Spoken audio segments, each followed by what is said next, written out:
Welcome, ladies. I guess I can say that because there's no men in here.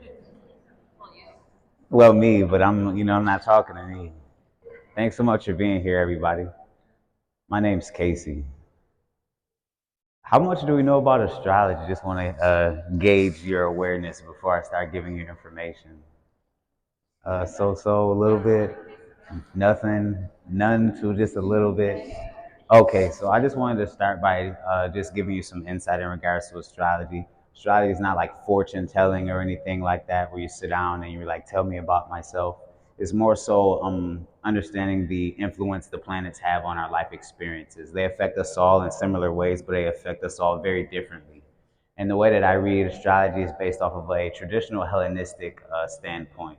So I read from the standpoint of the rising sign. So it's important to know your birth time in order to determine what your rising sign is. Usually, when you see like a modern horoscope, people are like, "Look at my sun sign." Our sun sign is very important, but that's not where you're going to find most of the information that comes from understanding what astrology does in your life experience. It's all about understanding your rising sign so then you can understand where all of the other planets were when you were born and how they influence your life at a particular point in time. So, with all that being said, we're going to talk about the new moon in Taurus, and that's going on today, right? So, when we think about a new moon is a new beginning. It's like planting of a seed. And right now, we're going through what may seem like some internally challenging times, depending on where these planets are influencing your own chart. So, if you can look up at the screen here, and I'll try not to shake it too much for you. We have our new moon in Taurus, and when you have a new moon, the moon and the sun are in the same sign, and they're coming into what we call a conjunction. A conjunction is when two planets come together and they mingle. They're exchanging energies and they're influencing one another and working together. Now, while we have this new moon going on, we also are experiencing a Pluto opposition to Mars. So we've experienced this two times before over the past year. And a Pluto Mars opposition can be a very internally disruptive experience. When we think about the planet Pluto, Pluto is, we can think about it like Hades, the ruler of the underworld. Pluto likes to bring things up from the surface. A lot of things that you may experience from your subconscious mind coming to surface. And we'll talk about these more as I go through the 12 signs so you can see how it's affecting your own particular life if you know your rising sign. And if you don't, I'm going to have a table after this, so come talk to me. We can figure it out. Mars is the planet of action, it's the planet of aggression, and it's moving through the sign of Leo. When we think about Leo, Leo likes to be the star of the show, but Leo can also be a very vulnerable, shy sign that doesn't really like to share itself, depending on the nature at the time. Now, when these two planets are in opposition, they carry the influence of Saturn, and Saturn is a malefic. When we think about malefics versus benefics in astrology, malefics are the challenging planets that cause you to grow, whereas benefics like Venus bring beauty, joy, and all the beautiful things into your life. So every time you see oppositions going on, there may be different challenging experiences that come up in your life, different things that cause strife, but with pressure produces diamonds. So with as we move through all 12 of these zodiac signs, we'll take a focus on paying attention to that Pluto opposition to Mars and see how it's affecting us individually and collectively. We're going to start with our Aries risings. So that places Aries in the first house here, and it places the new moon in the second house in Taurus. Now, just to talk about the moon in Taurus, the moon likes to be in Cancer. That's where it's at home. But when it's in Taurus, it's in the best place that it can be in the entire zodiac. It's considered to be in its exaltation place, so it receives high praise from Venus in this case. And when we have a new moon in Taurus, Taurus is experiencing rulership from that Venus because Venus lives in Taurus. So that Venus is in our 12th house as Aries risings in the sign of Pisces, where it is also exalted. So this can be for Aries risings, this can be a time of planting new seeds in regards to the second house values.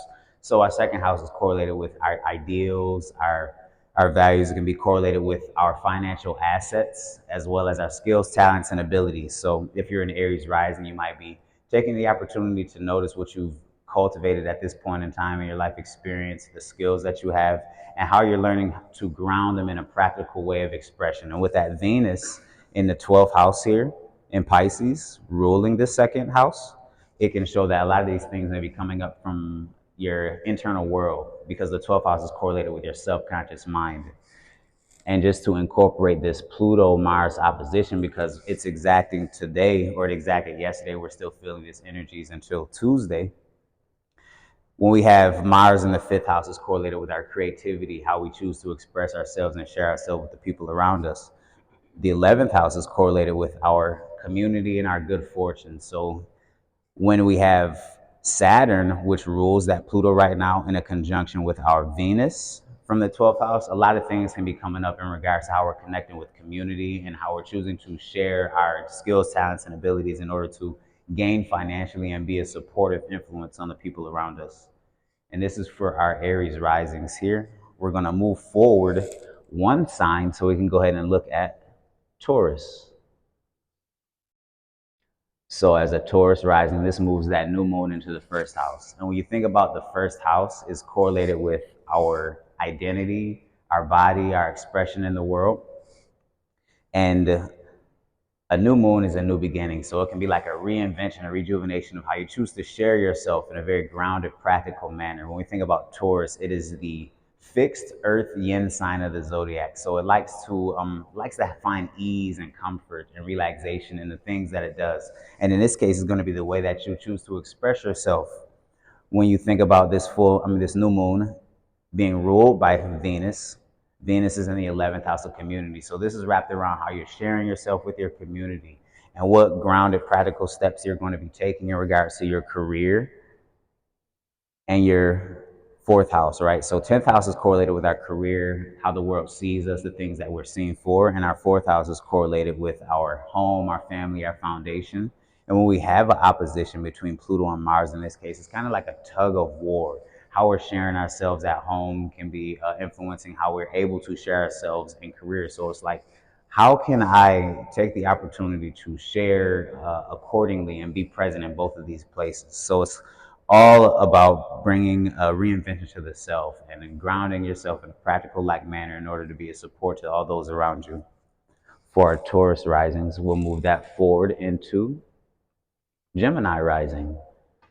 So as Gemini rising, this places that moon in the 12th house. So having a new moon in the 12th house is like very difficult to see. When we have planets moving through the 12th house, it's not in your daily waking life. These are things that can be seen through the people around you.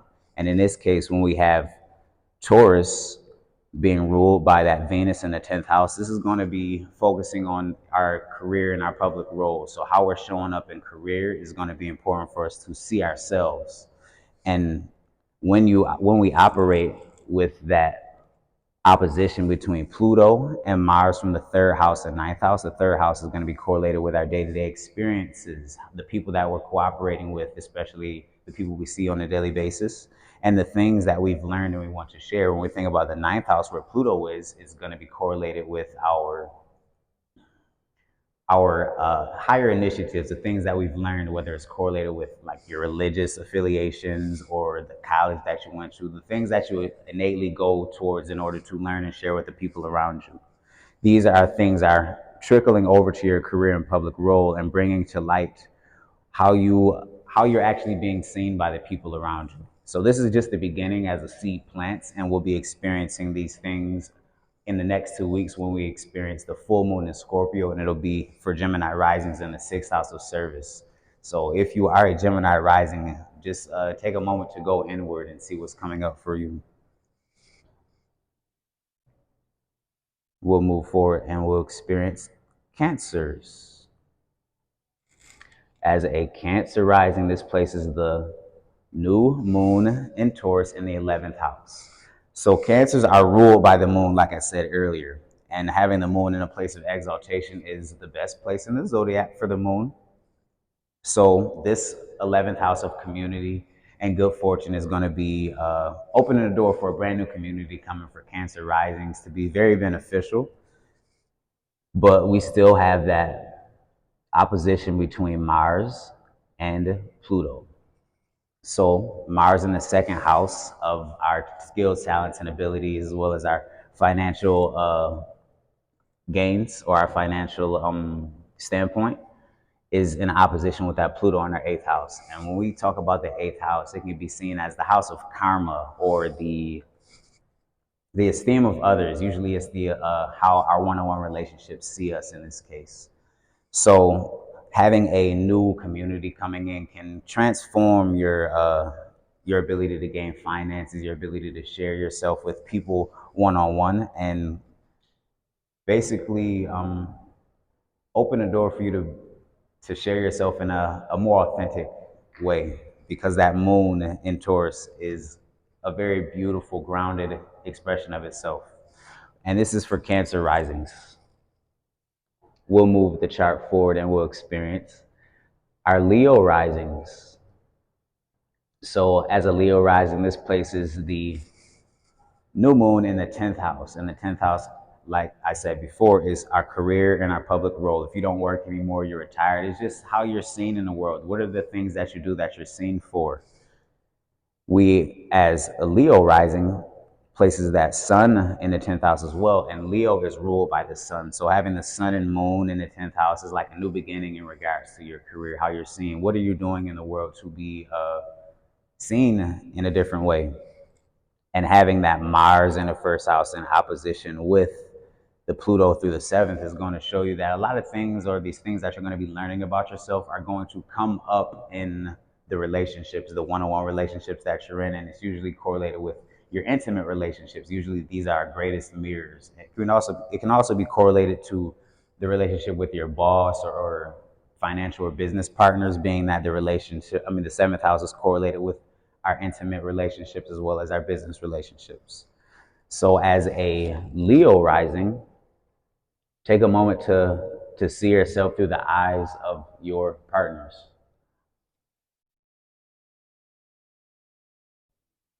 Now for Virgo risings, this moves our new moon into the ninth house.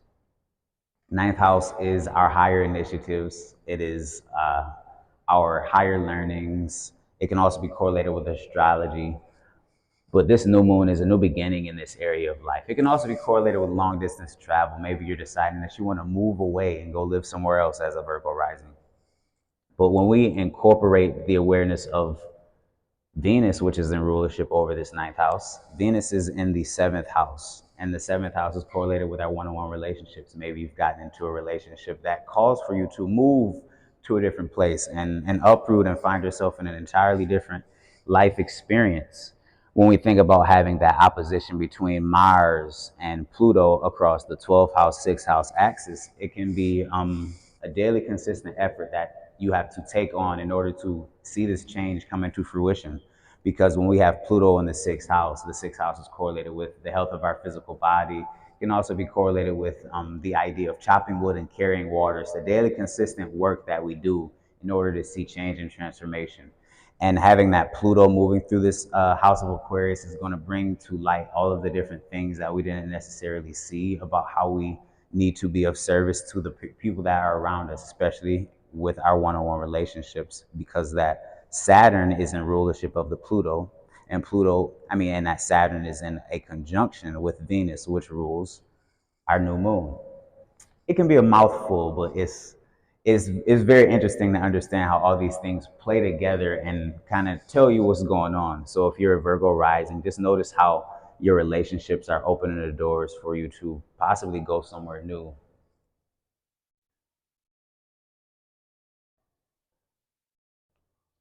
Moving into our Libra rising, this moves our new moon into the eighth house. Eighth house is our house of karma. It can be like the ending of a cycle and the beginning of a brand new cycle here, placing our moon in Taurus in rulership with that Venus in the sixth house. So our ability to be consistent in our service is opening the door for us to kind of see how we're sharing in our one-on-one relationships, how we're being of great effort to the communities that we're a part of. When we think about that Mars Pluto opposition across the 11th house, fifth house axis, Pluto in the fifth house is bringing to surface the revolutionary skills that we want to share. Maybe there's things that we've learned that we have to offer that didn't necessarily seem like they would be beneficial to people around us. But Pluto here bringing these things to light are kind of not allowing us to hide them anymore.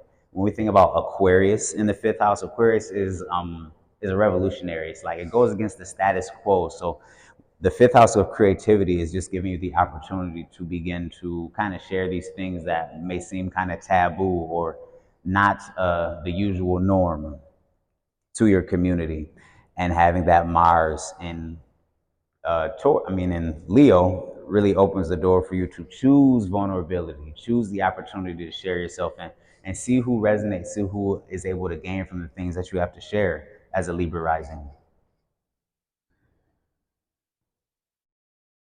We'll move it forward to Scorpio risings.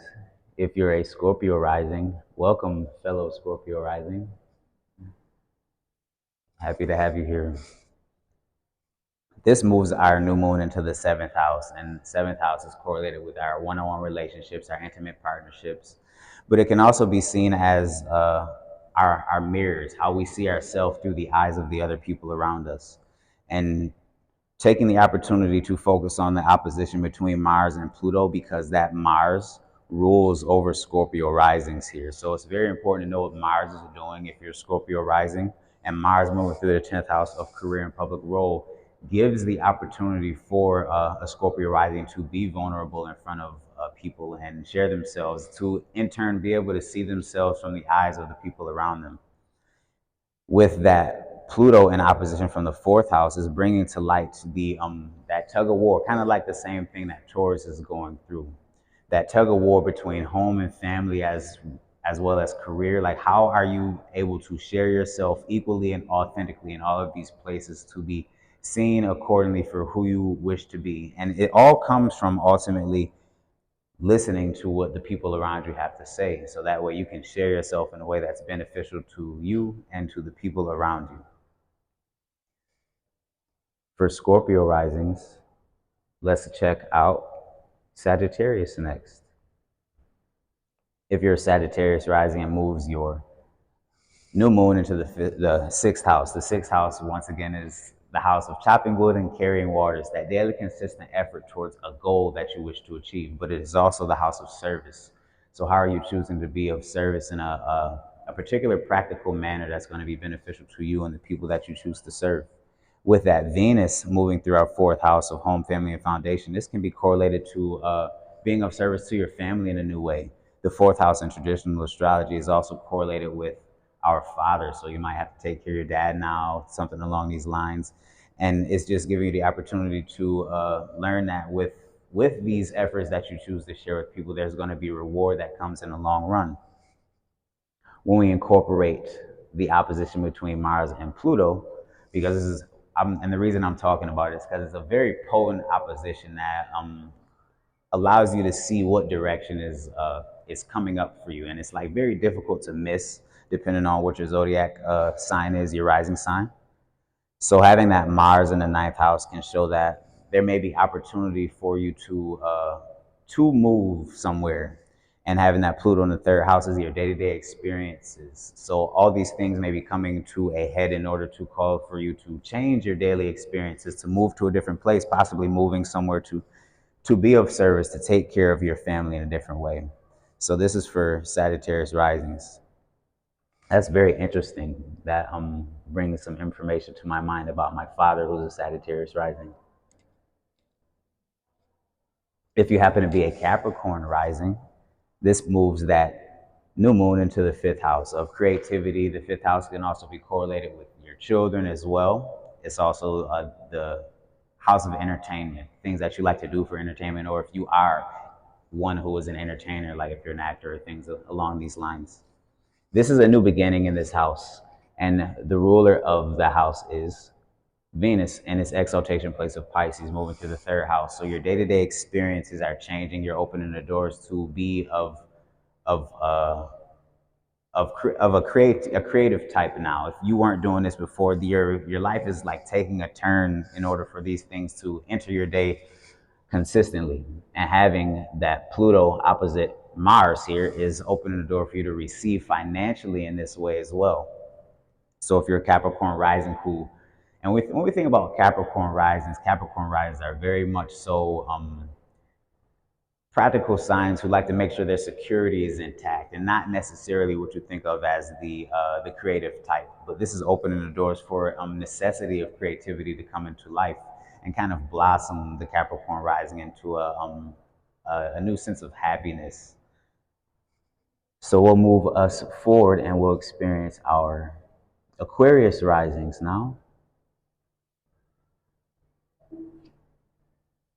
Aquarius rising will experience this new moon in the fourth house of home, family, and foundation.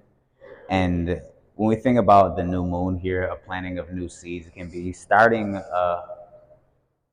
something new at home, or like moving into a new home, or moving in with a partner.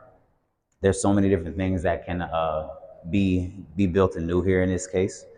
But when we focus on that opposition between Pluto in the first house and Mars in the seventh, it can open the doors to awareness of a one-on-one relationship that may be calling for you to change your place of living, whether it's like leaving a situation or moving into a new situation based off something that may have happened.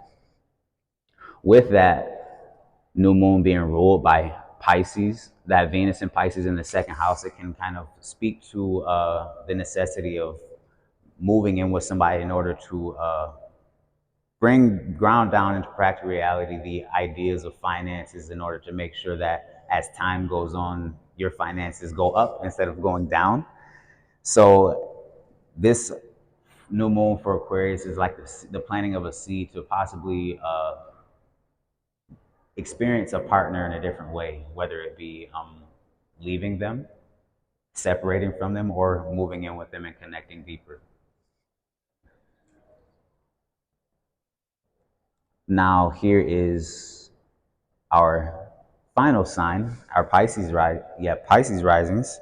We're experiencing this new moon in the third house of our day-to-day experiences. Third house can also be correlated with our neighbors and our siblings that we see every day, but it's mainly correlated to the things that you do on a daily basis. Like if you work a 9-to-5 job, this is your daily thing. You go to the store after work, you wake up in the morning, you have your coffee. This is the things that you do every day. So when we think about a new moon here, these things are changing.